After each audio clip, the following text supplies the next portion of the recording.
Bismillahirrahmanirrahim. Assalamualaikum warahmatullahi wabarakatuh. Okey, hilang-hilang kepala saya ni sebabnya warna sama dengan warna background kot. Okey. Baik, untuk hari ni alhamdulillah kita jumpa lagi sebelum anda memulakan sesi cuti pertengahan semester anda. Okey. Bestnya nak cuti pertengahan semester kan? Tapi itulah, walaupun cuti pertengahan semester, kena ingat buka je semester pertengahan tu minggu ke-8. Minggu ke-8 anda akan menjawab banyak soalan lah. Okay, macam daripada subjek saya ni, anda akan menjawab soalan-soalan kuis dan juga soalan-soalan ujian pertengahan semester. Okay, tapi semuanya adalah melalui link yang akan saya berikan dan semua soalan akan merupakan soalan objektif. Tidak ada soalan subjektif ataupun pembinaan karangan ataupun cerpen ataupun pembinaan puisi, tak ada. Okey, cumalah soalan-soalan teori. Dan saya akan cuba masukkan semua nota yang kita dah belajar dalam bentuk PDF ke Google Classroom. Jadi jangan lupalah untuk semak-semak nota di situ. Dan dalam masa yang sama, video-video yang telah pun saya hantar link kepada anda boleh dirujuk semula dan mungkin ada di antara soalan-soalan yang memang perlu kepada rujukan anda terhadap video yang kita dah bincang. Okey, jadi semua kata sumber kepada nota kita semua sekali tu kalau boleh sila buat rujukan ya. Baik. Untuk hari ini, insya-Allah hari ini kita akan sambung balik perbincangan terhadap puisi tradisional yang mana kita dah selesai puisi tradisional terhadap pantun. Okey, berkait dan juga tidak berkait. Dan terima kasih sebab hantar semua kerja tugasan anda yang mana masih belum hantar, anda ada masa sampai petang ni sebelum pukul 4 petang untuk memastikan kehadiran tutorial pada minggu ke-7 ini adalah legit lah, sah lah, sebab kehadiran anda untuk tutorial minggu ke-7 adalah berdasarkan penghantaran pantun ke dalam grup WhatsApp. Sebab saya akan copy paste tu. Semua kerja-kerja anda saya akan copy paste dan saya akan menjadikan sebagai laporan kehadiran anda, ya. Okey, jadi hantar. Memang tak ada markah. Cumanya saya nak tengok bagaimana anda faham. Dan memang nampaklah ramai lagi yang masih ada masalah sebab gini, kadang-kadang awak tulis tu awak tak khabar, istilah Kelantan tu tak khabar. Dia tak khabar bahawa penghujung rima tu sama. Okay, bila rima dia sama, dia akan membentuk kepada dua genre yang lain. Dia mungkin masuk puisi, ataupun dia mungkin masuk sloka, atau mungkin dia masuk gurindam, tiga ni. Ataupun dia mungkin masuk ke genre sajak moden. Puisi moden sajak. Jadi jangan sampai termasuk kepada genre lain. Sebab tu pantun ni dia memang berbeza. Dia ada sifat dia kan pembayang dan juga maksud dan juga dia ada rima yang berlainan. A, B. Untuk 4 kerat ke, untuk 6 kerat ke, semua sama. Dia tidak akan mempunyai rima yang sama. Cumanya rima baris pertama dengan rima baris pertama pembayang dengan rima baris pertama maksud akan sama. Rima baris kedua pembayang akan sama dengan rima baris kedua maksud. Kalaulah pantun 10 kerat, rima baris kelima pembayang dengan rima baris kelima maksud akan sama. Dia tak boleh semua tepi tu sama rima. Jadi bila awak buat rima sama tepi tu, dia akan membawa kepada genre lain lah. Dia tak akan membawa kepada genre pantun. Okey? Jadi berhati-hati ketika menulis pantun, tengok sikit rima tu, ya. Saya minta maaf, saya kena tegur lah sebab ada di antara pantun anda tu yang pantun awak copy paste. Saya boleh cakap lah, memang ada di antara anda yang copy paste dan saya boleh jumpa pantun tu di internet. Tapi saya buat pejam sebelah mata. Saya write je, asalkan rimanya betul, asalkan patah perkataannya betul, asalkan dia ada pembayang, ada maksud. Jadi saya betulkan saja. Cuma yang betul-betul ketara macam tuai padi antara masak tu memang pantun yang dah establish. Saya tak boleh tutup sebelah mata, ya. Saya mengharapkan pelajar-pelajar saya adalah antara pelajar yang tidak akan copy paste. Saya kata pantun ni kalau boleh saya nak awak bina sendiri, ya. Bukannya ambil daripada mana-mana sumber. Mungkin yang buat macam tu mungkin dia tak perasan kot arahan saya yang mengatakan jangan ambil daripada mana-mana sumber, ya. Okey, jadi tolong untuk yang seterusnya cerpen nanti awak kena hantar pada minggu ke-10 paling akhir sekali. Pastikan cerpen itu ialah cerpen yang bukan awak copy paste daripada mana-mana sumber lah. Sebab dia akan jadi plagiat. Saya tak nak anda mengajar diri untuk buat kerja mudah. Okey, setiap daripada kita mengharapkan markah. Jadi biar markah tu halal lah. Sebab awak akan bawa ilmu ni sampai tua. Kalau benda yang tak halal awak nak bawa sampai ke tua, awak harapkan apa sebenarnya daripada ilmu yang tak halal? Okey, melainkan memang awak kontak orang tu, awak kontak penulis tu, puan, tuan, boleh tak saya nak guna cerpen untuk hantar sebagai tugasan saya? Awak kena kontak penulis tu. Kalau dia kata boleh, bolehlah. Tapi kalau awak tak pernah kontak dia, awak just copy paste kerja dia, itu jadi plagiat lah. Istilah plagiat ni ialah istilah standard. Tapi istilah bahasa Islam kita ni mencuri lah. Istilahnya senang je, mencuri. Jadi dalam dunia penulis, mencuri bukan mencuri duit. Dunia penulis merompak bukan merompak duit. Dunia penulis mencuri dan merompak itu adalah bila mencuri dan merompak hak cipta orang, karya orang dengan cara kita mengaku itu hak kita. Itu adalah jenayah-jenayah dalam dunia penulisan. Bukan tak berlaku jenayah, berlaku. Dia tak ada sampai bunuh orang, tak ada. Tapi bila dia ambil karya-karya penulis-penulis lain, maksudnya dia macam membunuh institusi integriti dalam kalangan penulis lah. Kita tak nak itu yang berlaku. Jadi pelajar-pelajar, saya harap anda tak copy paste kerja orang lain. Sebab saya dulu pun pelajar juga. Saya tahu apa yang kesusahan anda alami. Anda banyak sangat kerja, kan. Saya tahu banyak tugasan. Tapi ingatlah, kesusahan hari ini untuk awak pakai satu masa nanti. Bila benda tu benda yang halal, awak bawa benda halal ni ke mana-mana, dia akan tetap memberi kebaikan dan manfaat kepada diri anda. Tapi kalau awak buat benda yang haram daripada awal, awak nak bawa ke mana, dia tak akan jadi benda yang baik untuk anda. Percayalah, hidup awak tak tenang, awak akan sentiasa teringat kepada benda haram yang anda buat tu. Jadi jangan buatlah. Okay? Cuba sedaya upaya untuk melaksanakan kerja-kerja awak dengan baik. Susah sikit pun tak apa. Tak apa susah sikit. Biar susah sikit di sini, awak akan senang satu masa nanti. Baik, itu sikitlah tazkirah daripada Puan Tuan Siti untuk awak. Okey, ke tazkirah juga kadang-kadang ni, kadang-kadang sebab kita kan terlupa kan. Bukan kita nak buat sangat tapi terlupa ataupun kita terlepas pandang kan. Saya tahu setiap manusia ni perkara biasa. Saya tak marah bila anda buat silap sebenarnya. Saya suka bila awak buat silap, belajar daripada kesilapan awak, dan kerja saya ialah mendidik. Saya bukan kerja mengajar, kerja saya mendidik dan membimbing, tu sahaja. Yang selebihnya awak buat. Kalau mengajar ni cikgu, dia mengajar ABC, awak dah pandai ABC dah. Saya sekadar mendidik sahaja. Benda yang awak dah tahu. Baik, yang baik tu insya-Allah lah. Insya-Allah Tuhan bagi manfaat untuk kita. Okey, saya share saya punya slide. Okey, share sound.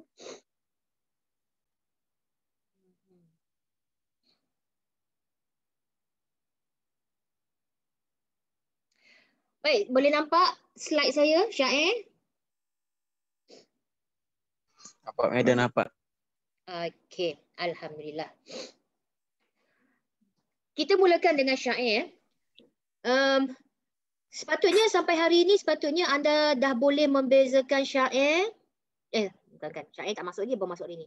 Anda dah boleh membezakan pantun dan dah boleh mula membezakan sajak. Apa beza sajak dan pantun?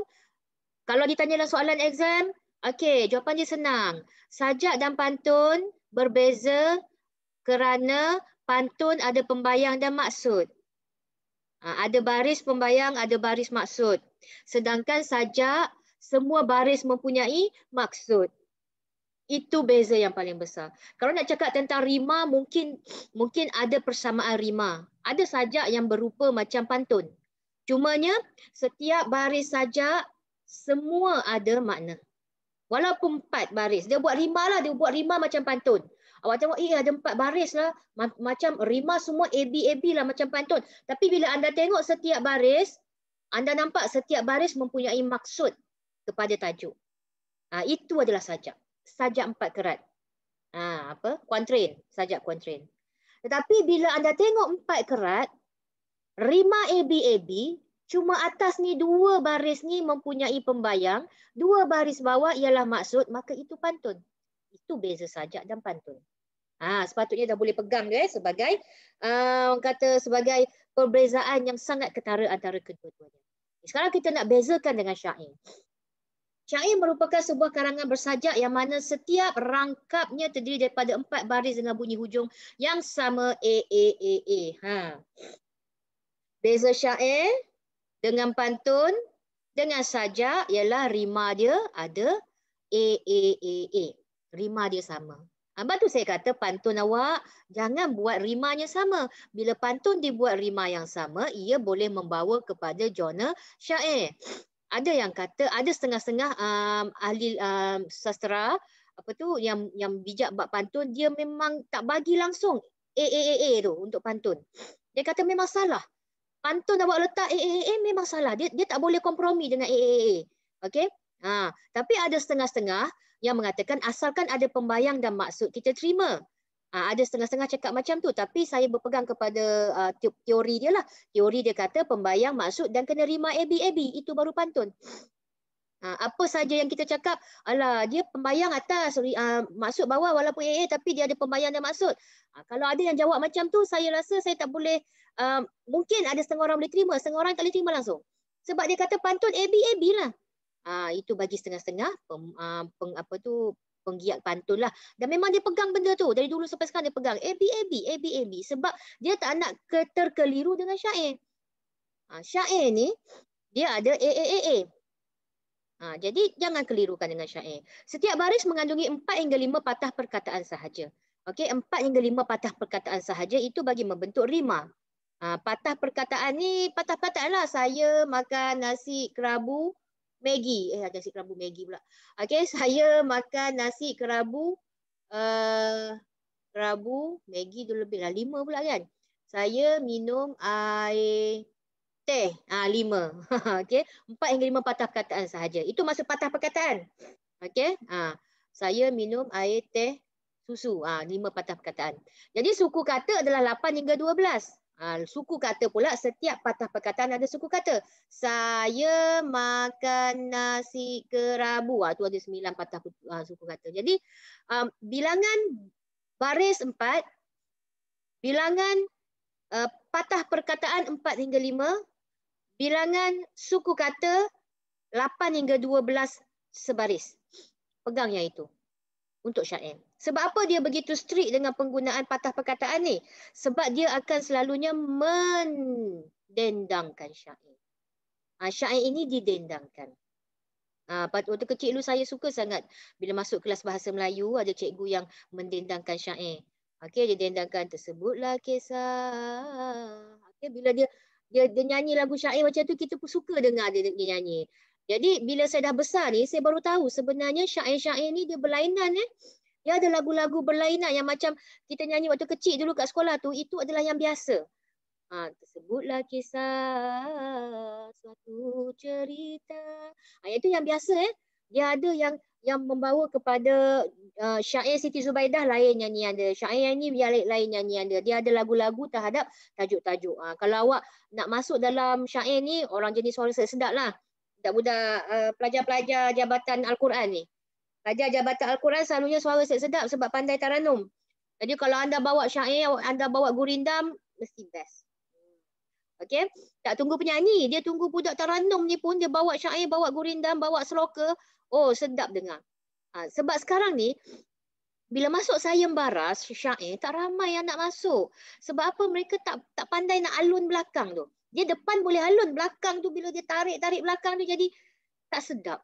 Sebab tu saya mengharapkan pelajar-pelajar daripada Jabatan Al-Quran boleh bergiat dalam bidang sayembara dendangan syair, dendangan gurindam. Masuklah sebab kita nak mencari pelapis. Pelapis dah tak ada dah. Pelapis dah ramai dah yang kurang nak masuk benda ni. Kalau ya pun mereka akan terus masuk pertandingan nyanyi. Kan? Pertandingan nyanyi apa Akademi Fantasia tak ada dah sekarang ni. Entah apa-apa, entah lagi pertandingan nyanyi kat TV tu. Saya pun tak tengok TV dah sekarang ni. Okey. Jadi, bila masuk pertandingan syair, tak nak sebab tak glamour. Tak keluar TV. Tapi, dalam kalangan dunia penyair, memang yang sikit-sikit ni yang kita kenal. Siapa yang bijak bab syair ni, kita kenal. Satu dunia penyair akan kenal. Ya. Jadi, kalau awak berminat, bolehlah budak-budak taranum ni, okey, anda ni lah pelajar-pelajar daripada Jabatan Agama, Jabatan Al-Quran. Kalau tak apa jabatan-jabatan lain boleh masuk. Boleh masuk kalau pandai mendendangkan syair, gurindam dan seloka. Okey, tema dia banyak. Okey, di sini diletakkan 7 tema utama, 7 tema. Kenapa dia kata 7 tema? Sebab nak bezakan dengan gurindam dan juga seloka. 3 ni nampak sama. Syair, gurindam, seloka nampak sama, tapi dia ada beza dari segi tema dia. Dia ada yang berbentuk naratif. Naratif ialah syair romantis, syair sejarah, syair keagamaan, syair kiasan dan bentuk bukan cerita. Bukan naratif ialah syair agama dan syair nasihat. Okey, ada naratif. Naratif maksudnya berbentuk cerita.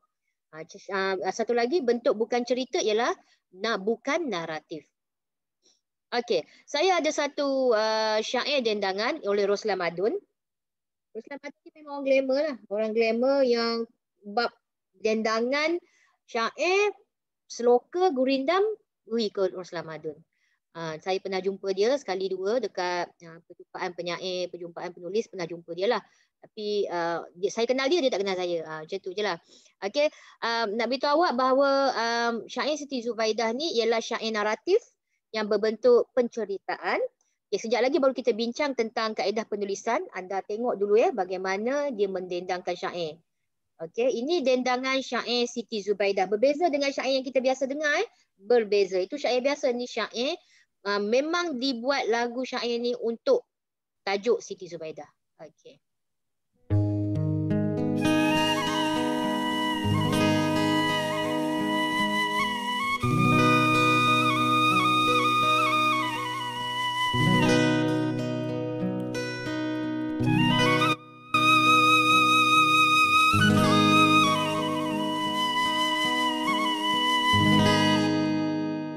Mulutnya manis, bijak laksana, barang lakunya semuanya kena. putih kuning usul sederhana, memberi hati gundah gulana. Dapatlah nama Putri Zubaidah,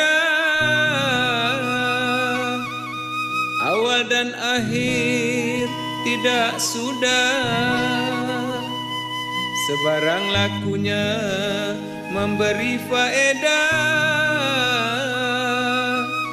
menundukkan orang terlalu mudah. Semuanya sudah di bawah perintahnya, tunduk dan kasih akan dianya, terkena di dalam lemah lembutnya. Lemahlah hati segala seterunya.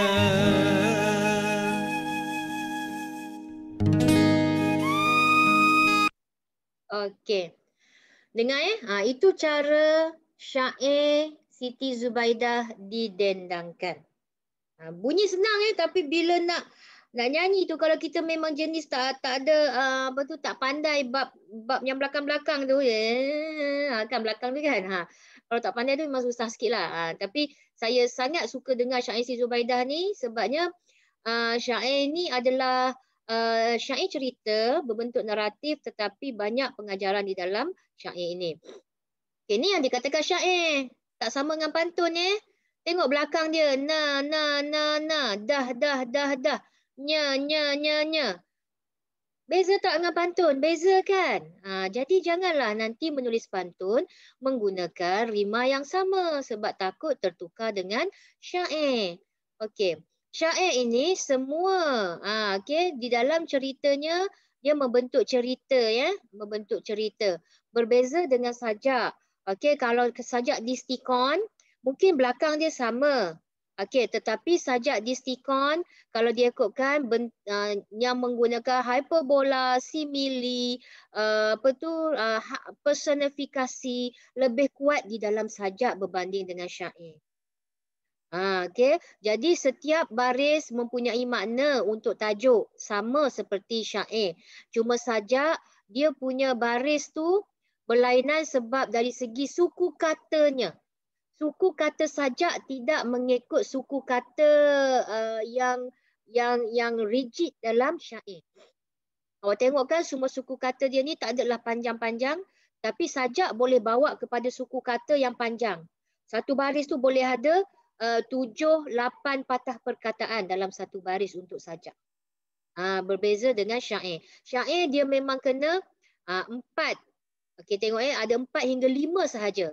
Mulutnya manis bijak laksana 4. Barang lakunya semuanya kena 4. Putih kuning usul sederhana 4. Memberi hati gundah gulana 4. Okey, paling jauh pun dia pergi 5 sini.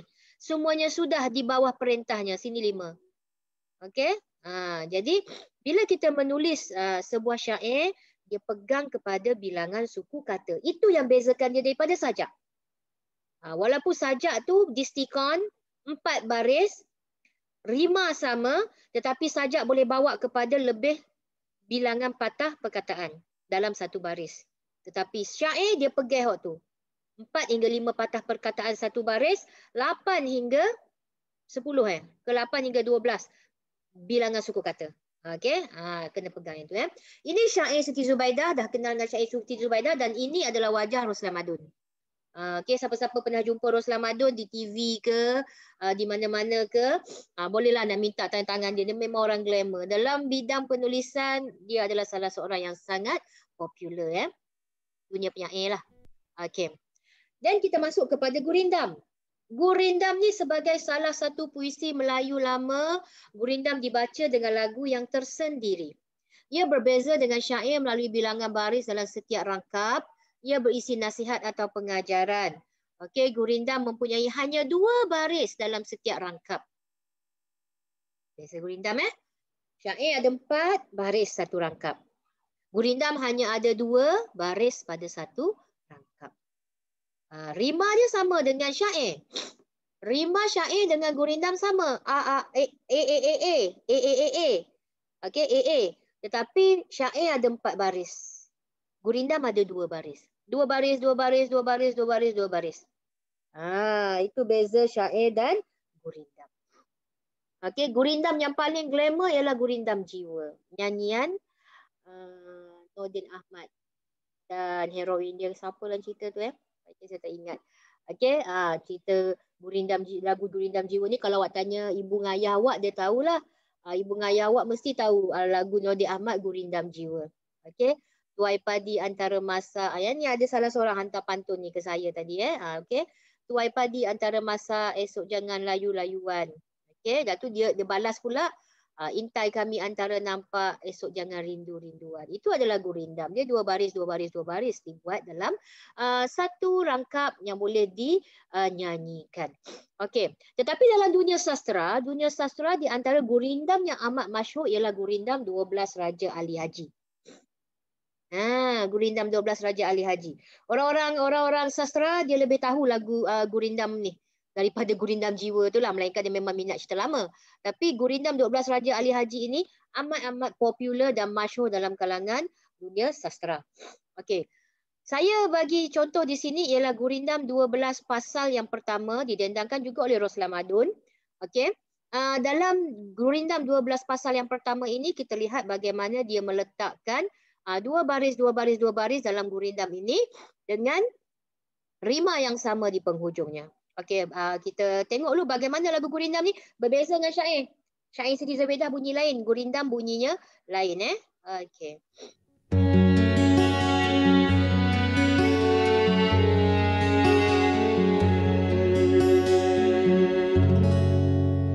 Barang siapa tiada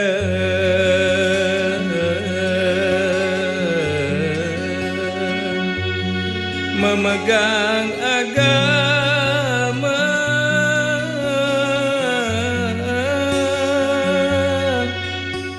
sekali-kali tiada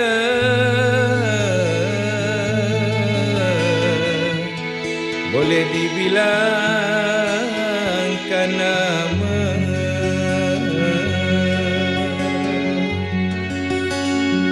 Barang siapa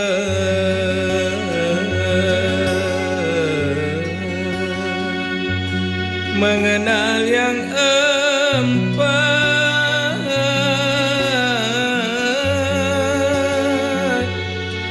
maka itulah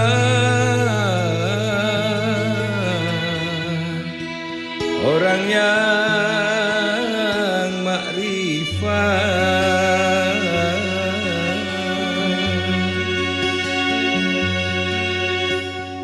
Barang siapa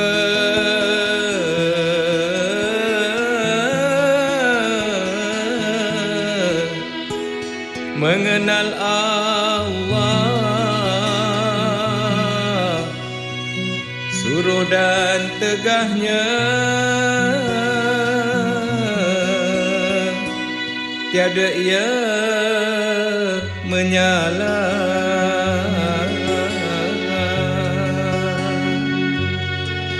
Barang siapa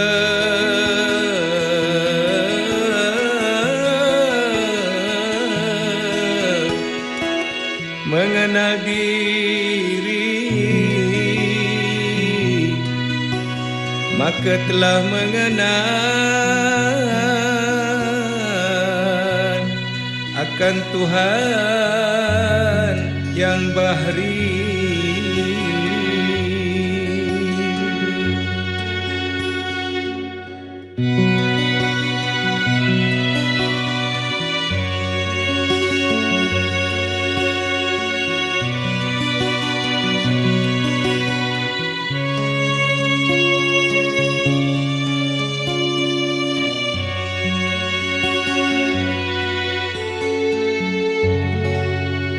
Barang siapa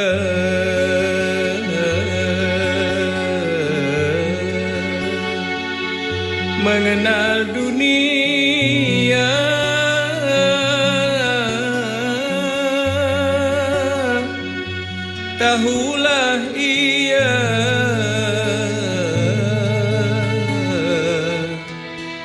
barang yang terpedaya.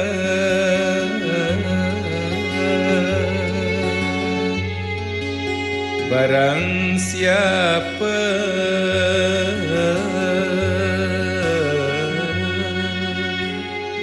mengenal akhirat,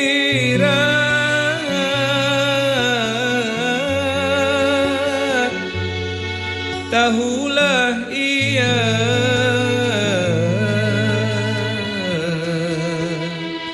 dunia mudara.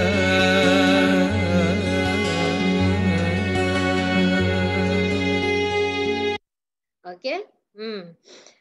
Begitulah bunyi Gurindam 12 yang pertama, berbeza dengan lagu syair tadi. Jadi lagu Gurindam ni juga adalah salah satu warisan sastera yang kita nak pelihara lah, nak cari orang kata pelapis untuk mereka yang boleh membawa lagu-lagu macam ni. Okey, boleh berguru dengan Roslan Madun lah, boleh kontak dia. Tak ada masalah orang kata. Cuma kita nak cari pelapis tu lah yang menjadi masalah. Tak ramai yang nak mengetengahkan diri mereka. Baik, dari segi penulisan kita tengok bahawa berbezanya sikit dengan syair, bukan beza sikit, beza banyak sangat dengan syair sebenarnya. Kalau kita tengok dari segi suku kata perkataan pun melebihi suku kata perkataan dalam syair. Walaupun dia mempunyai rima yang sama, tapi bezanya dia dua baris dan juga kebanyakan gurindam adalah berbentuk nasihat. Banyaknya nasihat lah, memang nasihat. Okay, sebab Gurindam 12 pasal puisi lama Raja Ali Haji ni memang semuanya berkaitan dengan nasihat dan sedikit orang kata keagamaan, yang mana Raja Ali Haji ni kalau dia ikutkan dalam sejarah memang nama dia wujud. Kalau belajar sejarah memang pernah jumpa nama Raja Ali Haji. Tapi dalam dunia sastera, Raja Ali Haji ni diingat sebabnya penghasilan Gurindam 12 ni. Okey, Gurindam 12 Raja Ali Haji. Okey, kalau kita tengok maksud yang diberikan juga amatlah sangat orang kata puitis tu ada. Di mana adanya sifat personifikasi ataupun sedikit metafora yang diberikan di dalam penulisannya, yang mana ada setengah-setengah ayat itu adalah direct ataupun langsung. Ada setengah-setengah ayat itu yang memerlukan kita memikir dua kali supaya kita faham bahawa apa yang cuba dimasukkan ayat itu bukan sekadar di atas dasar dia saja. Atas sekali lah, tetapi kita kena tengok sampai ke dalam dia. Apa sebenarnya cuba diperkatakan. Tapi di sini nak beritahu bahawa menasihatkan pendengar bahawa kita kena kenal diri untuk mengenal Tuhan. Kita ada agama supaya kita boleh bawa agama kita dengan baik. Kita kan semua Muslim. Pelajar saya lah semua Muslim, bukan semua di Malaysia di Muslim, tak. Maksud saya pelajar kiaskan semua Muslim. Jadi sepatutnya lebih fahamlah apa yang diperkatakan dalam Gurindam ni. Baik, seterusnya Seloka. Seloka ni dia lain sikit berbanding dengan syair dan Gurindam. Apa yang lainnya? Jom kita tengok. Seloka ialah puisi yang berisi ajaran dalam bentuk sindiran atau jenaka. Jika syair, ia lebih kepada naratif dan bukan naratif. Naratif dan bukan naratif. Naratif tu penceritaan, bukan naratif ialah bukan penceritaan. Dia mungkin nasihat, mungkin adalah keagamaan sikit. Bagi Gurindam, ia lebih kepada nasihat. Tetapi Seloka ia berisi ajaran dalam bentuk sindiran dan jenaka. Sindiran dan juga jenaka. Okey. Kita tengok perkataan Seloka itu hadir daripada perkembangan agama Hindu di Asia Tenggara, dan kita pun saya dah pernah cakap kan pada anda sebelum ni tentang perdagangan. Anda pun dah belajar dengan saya dulu subjek pengajian Malaysia, di mana ketika perdagangan di tanah Melayu di Melaka dibuka secara sangat masyhur pada waktu tu. Jadi pedagang-pedagang Hindu datanglah ke tanah Melayu untuk menjual rempah ratus. Mereka terkenal dengan rempah ratus daripada India. Jadi bila masuk tu mereka membawa perkataan-perkataan Sanskrit. Perkataan-perkataan Sanskrit ini ada dia bermaksud shloka. Shloka ni bermaksud seluruh. Okey, seluruh yang mana membawa juga maksud berjenaka ataupun menyindir. Jadi orang pada zaman tu adalah mendengar orang-orang daripada mungkin pedagang-pedagang Hindu kepada waktu itu tengah berseloka. Jadi orang-orang tempatan pun seronok dengan sloka-sloka mereka yang kelakar, yang amat mencuit hati mereka. Dulu mana ada TV kan, jadi mereka dengar daripada mulut ke mulut. Okey, oleh sebab itu bila pengaruh itu masuk, ramailah orang-orang dari Jatah Melayu sendiri ya mengambil sifat sloka itu dan membina sloka-sloka yang baru yang sesuai dengan masyarakat. Okey, sloka ini ia boleh bentuk terikat, maksudnya ada rima seperti pantun, syair atau gurindam. Ada juga sloka yang tiada rima. Ada tak ada rima belakang, tak ada. Dia macam sajak. Macam sajak. Okey, tapi ia mempunyai 4 baris serangkap. Ia akan duduk dalam 4 baris serangkap dengan 4 perkataan dalam 1 baris. 8 hingga 12 suku kata sebaris. Ini adalah bilangan perkataan dia dan bilangan suku katanya. Rima hujung dia boleh jadi AB, boleh jadi AA. Boleh ada pembayang dan maksud atau boleh keseluruhannya adalah maksud. Jadi saya boleh kata sloka ni memang bebas. Dia macam sajak sikit. Dia macam sajak. Tapi sifat sloka yang paling besar ialah ia adalah sebuah kisah jenaka. Sebuah kisah jenaka. Yang mana bukan jenaka kosong tetapi jenaka yang mempunyai ajaran. Okey, seperti kisah Pak Kaduk, Pak Pandey dan Lebay Malang. Siapa pernah baca cerita Pak Kaduk, pernah tengok cerita Pak Pandey, pernah tengok cerita Lebay Malang, mesti faham apa yang didendangkan dalam seloka oleh pendendang seloka lah. Okey. Ini adalah seloka Pak Kaduk didendangkan oleh Roslan Madun. Menarik sangat lagu ni. Saya pun dengar banyak kali, seronok sangat dengar lagu ni. Dia bukan lagu lah, dia lebih seloka yang dilagukan. Okey, kita dengar dulu.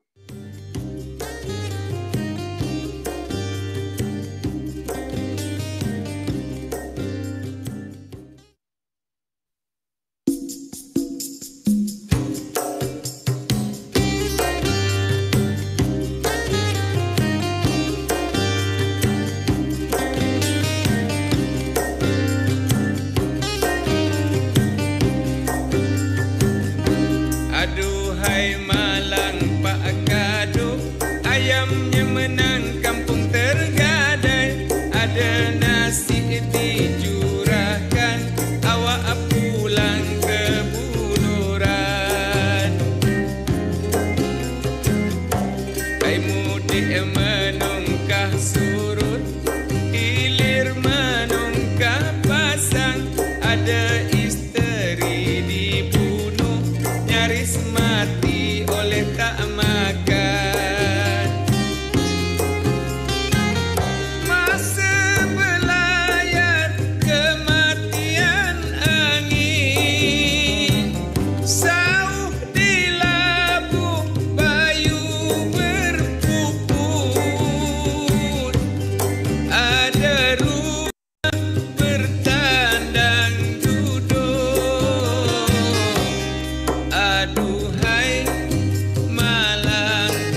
Itu Seloka Pak Kaduk ya.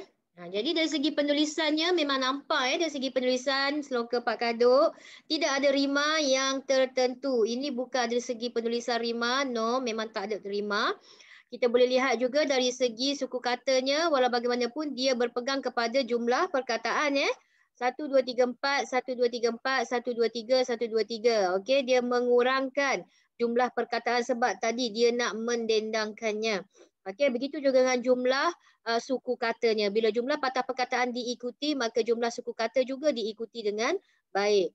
Okey, Seloka Pak Kaduk ni kalau tengok dari segi penulisan, dari segi cerita memang cerita berunsur jenaka sebenarnya. Kalau cerita dia tu, siapa tak kenal Pak Kaduk? Orang kata malang Pak Kaduk, ayamnya menang, kampung tergadai. Rasanya awak mesti ada setengah-setengah yang dah baca, mungkin ada setengah yang masih tak kenal siapa Pak Kaduk. Zaman saya kecil dulu, inilah cerita yang kita orang paling suka tengok. Sebabnya cerita dia memang kelakar lah, terutama ketika Pak Kaduk masuk pertandingan berlaga ayam. Okey, cerita ni memang sangat menyindir masyarakat Melayu pada zaman dahulu. Masyarakat Melayu pada zaman dahulu, mereka bukan zaman dahulu sahajalah. Zaman sekarang pun kira ada lagi yang masih berlaga ayam. Bila berlaga, mereka berjudi. Mereka berjudi dan mempertaruhkan bukan sekadar duit wang ringgit, tapi sampai kampung. Kampung dipertaruhkan. Kalau tak salah saya, Pak Kaduk ialah ketua kampung. Kalau tak salah saya, dia ketua kampung. Jadi untuk masuk pertandingan berlaga ayam tu, dia menaruhkan kampung dia. Jadi apa yang terjadi ialah bila orang pihak lawan kampung sebelah tu tengok ayam dia tu memang nampak taji, orang kata baguslah, ayam dia nampak gagah sangat. Jadi kampung sebelah tu macam dia terik lah, macam dia buat helah, dia tukar ayam dia dengan ayam Pak Kaduk. Dia gitu tukar ayam dengan ayam Pak Kaduk. Tak tahulah Pak Kaduk ni apa sebenarnya yang dia fikirkan sampai dia boleh terima apa yang pihak lawan cakap dan dia tukar ayam dia dengan pihak lawan tu. Apa yang terjadi ialah ketika ayam dia berlawan dengan pihak lawan tu, ayam dia menang. Dia seronok tengok ayam dia menang. Dia tak sedar bahawa dia dah tukar ayam dia. Tapi di penghujung cerita ialah walaupun ayam dia menang, dia gembira, tapi dia baru sedar last sekali bahawa ayam dia menang dan kampung dia sebenarnya tergadai. Itu cerita, itu memang menjadi peribahasa orang Melayu lah. Kasihan apa tu, seperti malang Pak Kaduk, ayamnya menang, kampung tergadai. Okey. Jadi ada lagi beberapa insiden-insiden lain. Okey, insiden lain ialah ada nasi dicurahkan, awak pulang ke buluran. Pak Kaduk ni disebabkan dia banyak sangat malang dia ni, kadang-kadang dia jadi a little bit macam pemarah sikit. Pemarah sampai awak tengok di perangkap yang kedua, ada ayat di situ, ada isteri dibunuh. Nyaris mati oleh tak makan. Apa sebenarnya insiden yang berlaku sampai isteri dia dibunuh? Takkan saya nak cerita kot. Awak boleh cari sendiri buku Pak Kaduk. Alah, cerita-cerita orang zaman dulu pun ada cerita Pak Kaduk. Cari je dalam YouTube. Pak Kaduk, filem Pak Kaduk. Mungkin ada. Sebab filem Pak Pandey ada. Filem Lebay Malang ada. Filem Pak Kaduk saya rasa ada juga kalau tak salah saya. Ada pelakon lama, nama dia apa entah dia berlakon. Dia bukan pelakon yang glamour sangat lah. Dia banyak berlakon cerita-cerita jenaka dia tu. Okay? Jadi boleh cari dan boleh tengok. Jadi Seloka dia lebih kepada penceritaan yang menyindir masyarakat pada waktu itu daripada cerita-cerita jenaka. Cerita Pak Pandey pun cerita jenaka, tetapi bagaimana dia menyindir masyarakat pada waktu itu yang bersifat seperti Pak Pandey. Okey, ada sifat Pak Pandey ni yang mana masyarakat Melayu pada zaman dulu memang bersifat seperti dia. Jadi secara tak sedar bahawa cerita-cerita ini memang ditujukan kepada masyarakat tetapi dalam bentuk seloka. Jadi bila orang nyanyi-nyanyi kita dengar pun rasa macam biasa tapi bila kita tengok balik lirik dia, kita tengok balik ayat-ayat tulisan seloka itu, kita tahu bahawa adanya sindiran yang tajam di situ ya. Okey, baik. Okey. Selesai sudah kesemua tajuk untuk puisi kita tradisional dan puisi moden. Okey, saya bagi peluang siapa-siapa nak tanya boleh tanya. Ada soalan? Tak ada soalan. Ada lagi ke kat sini ke tidur belaka dah? Ada. Ada. Puan. Ada. Ya? Bapa yang gurindam tadi dia bunyi macam irama lagu apa Ulik Mayang yang ujung bawah sekali. Lah. Gurindam. Macam ulik mayang. Ulik mayang. Ya ke? Sama ke? Lebih Korea. Dia tarik ujung. Tarik ujung. Okey, ulik mayang. Siapa yang tak kenal ulik mayang? Hajar boleh beritahu tak ulik mayang tu apa? Mungkin ada yang tak tahu. Kita zaman dulu. Kita zaman dulu? Tak tahu. Jangan anak saya. Okey, ulik mayang ni. Okey, terima kasih Hajar. Bagus juga. Ulik mayang ni dia macam sebenarnya orang zaman dulu dia pergi berubah. Okey, ni dekat negeri mana? Saya tak ingat. Dia ada negeri dia. Negeri Melaka ke Negeri Sembilan ke? Okey, kejap. Jadi bila mereka pergi berubat tu, dia macam menyeru orang kata dulu kan orang pergi berubat ni mereka macam menyeru dewi-dewi lah. Datang tolong untuk mengubat orang-orang yang sakit. Sekejap.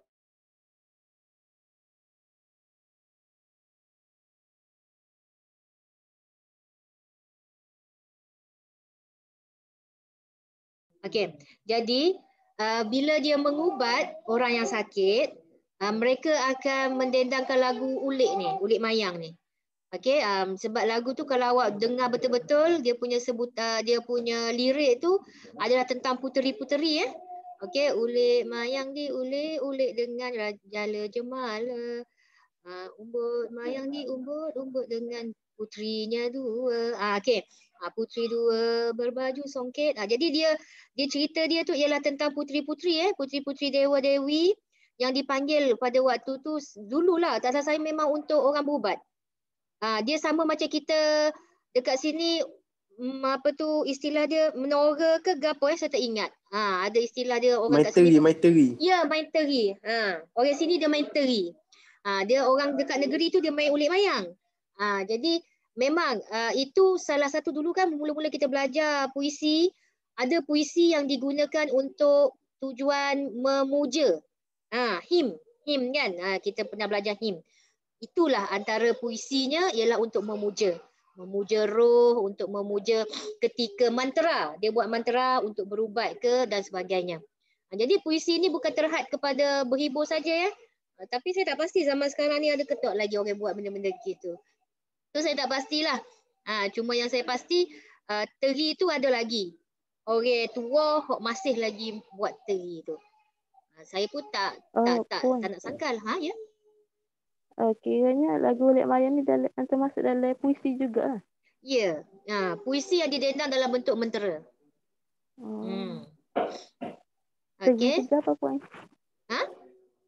Dia puisi, dia bukan gurindam, bukan sloka, bukan syair. Dia lebih kepada puisi bentuk puisi mentera lah. Puisi mentera. Di mana dalam puisi mentera tu kita kena kaji, saya tak kaji puisi mentera ni.